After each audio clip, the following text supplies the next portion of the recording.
और इस तरह से वाद विवाद जिस लेवल का हो रहा है कोर्ट में, असगर साहब इस तरह की जिरह में शिरकत करते होंगे। अनुज के पास चलते हैं, वहां पर भी कई खास मेहमान है, क्योंकि जब संविधान और लोकतंत्र की बात की जाती है तो आम जन की भी बात की जानी चाहिए और हर किसी की आवाज को स्पेस मिलना चाहिए। अनुज। बिल्कुल अदिति, और डिबेट यहाँ पर बहुत दिलचस्प चल रही है और इतिहास की बात हो रही थी। हमारे साथ भानु प्रताप जी है जो इतिहास को बहुत अच्छे से समझते हैं और जानते हैं। जरा आप बताइए, इस पर गौर फरमाइए।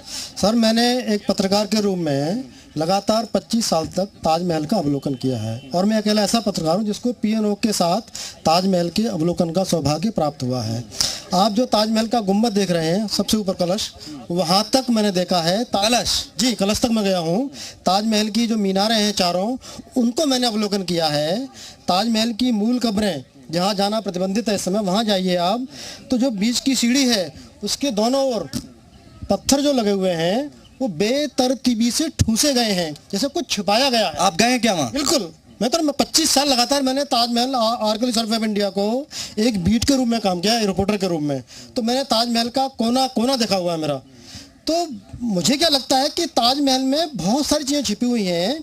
ताजमहल का हिस्टोरिकली, आर्कियोलॉजिकली सर्वे की बहुत बड़ी आवश्यकता है ताकि सारे भ्रम दूर हों। मकबरा है, एक मंदिर है, जो भी कुछ भी। आपने अच्छी रिसर्च की है। यहाँ शमसुद्दीन जी हैं, बहुत पुराने गाइड हैं। हाँ। 71 में जो रिसर्च हुई थी उसमें उनकी रिपोर्ट में लिखी हुई है। उसमें तो उन्होंने कहा कि सॉलिड बेस है जिसके ऊपर ताजमहल बना हुआ है। इससे छुपे हुए वो नहीं खोले गए अभी तक। नहीं, वो पूरी के लड़ाई सी बात है। 71 ताजमहल में जो इससे बंद हैं वे खोले जाने चाहिए, उनका पूरा सर्वेक्षण होना चाहिए ताकि सारे भ्रम खत्म हो। ना मैं बंद कर रहा हूँ, मस्जिद की बात कर रहा हूँ मैं। हाजिर। देखिए, इतिहास को तोड़ मरोड़ के पेश करने से देश का कोई फायदा नहीं होगा।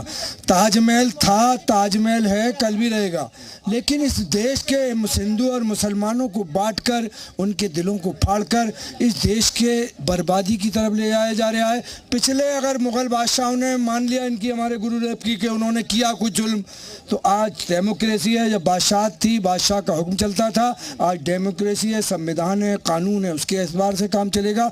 इसलिए इस देश को इस ताजमहल में न उलझाकर इस देश के अंदर उन्नति, विकास, देश में एकता, देश को सुपर पावर बनाने की बहस होना चाहिए, जिससे देश का मैं कहूँगा कि हमारे देश में हिंदुस्तान तेरी अजमत तेरा निशान, फैसले भी आप सुना दीजिए, हिंदुस्तान आप खड़ा कर लीजिए।